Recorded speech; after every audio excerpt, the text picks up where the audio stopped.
Hi friends, എല്ലാവർക്കും പുതിയൊരു വീഡിയോയിലേക്ക് സ്വാഗതം. ഇത് കഴിഞ്ഞ ഞായറാഴ്ച ഞങ്ങൾ മുണ്ടക്കിലോട്ട് പോകുന്ന വീഡിയോ ആണ്. ഇപ്പോൾ എല്ലാ ഞായറാഴ്ച നമ്മൾ പോകുമ്പോൾ പൊരിപ്പ് വാങ്ങിച്ചുകൊണ്ട് പോകാറുണ്ട്. നല്ല ചൂടോടെ രാവിലെ കിട്ടുന്നതല്ലേ. അപ്പോൾ ഇരുവരുത്ത് വന്ന് പെട്രോളും അടിച്ച് അവിടുന്ന് നമ്മൾ ഉഴുന്നുവടയ്ക്ക് വേണ്ടി വെയിറ്റ് ചെയ്യുവാണ്. കുറച്ച് സമയം വെയിറ്റ് ചെയ്താൽ ഇപ്പോൾ റെഡിയാക്കി തരാമെന്ന് പറഞ്ഞു. അങ്ങനെ ഉഴുന്നുവട വാങ്ങിക്കാനായിട്ട് നിൽക്കുവാണ്.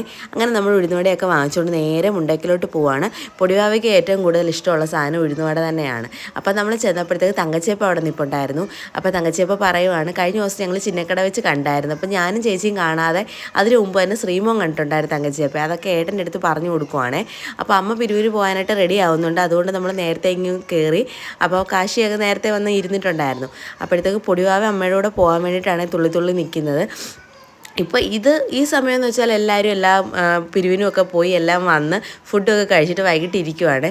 അപ്പോൾ ഇവിടെ വന്നു കഴിഞ്ഞാൽ പിന്നെ നമ്മൾ പല ജോലിയായി കാര്യം പറച്ചിലൊക്കെ ആയിട്ട് അവിടെ ഇവിടെയൊക്കെ ആയിട്ട് ഇരിക്കും. അതുകൊണ്ട് പിന്നെ ബാക്കിയുള്ള വീഡിയോസൊന്നും നമുക്ക് എടുക്കാൻ പറ്റത്തില്ല.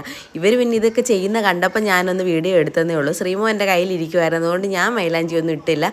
അതുപോലെ ഒരുപാട് സമയം എനിക്ക് വെച്ചുകൊണ്ടിരിക്കാൻ പറ്റത്തില്ല. ഇവനെ എടുക്കുന്നതുകൊണ്ട് പോകും. അത് കഴിഞ്ഞപ്പോഴത്തെ എല്ലാവരും ഇട്ട് കഴിഞ്ഞിട്ട് എന്നോട് പറഞ്ഞു ഫോട്ടോ എടുക്കണമെന്നും പറഞ്ഞുകൊണ്ടാണ് കൈ നീട്ടി വെച്ചേക്കുന്നത്. അച്ചു അരച്ച മൈലാഞ്ചിയാണ്. നമ്മൾ പണ്ടൊക്കെ ആണല്ലോ ഇങ്ങനെ ഇല അരച്ച് മൈലാഞ്ചി ഇട്ടിട്ടുള്ളത്. ഇപ്പോൾ ഇത് കണ്ടപ്പോൾ ഒരു കൗതുകം അങ്ങനെ എടുത്തതാണ്. അപ്പോൾ ലച്ചു ടാറ്റ പറയാൻ വന്നപ്പോഴത്തേക്ക് കയ്യിലെ കളറ് കാണിക്കുവാണ്. അങ്ങനെ നമ്മൾ നേരെ വൈകിട്ട് വീട്ടിലോട്ടിങ്ങ് പോന്നിട്ടുണ്ട്.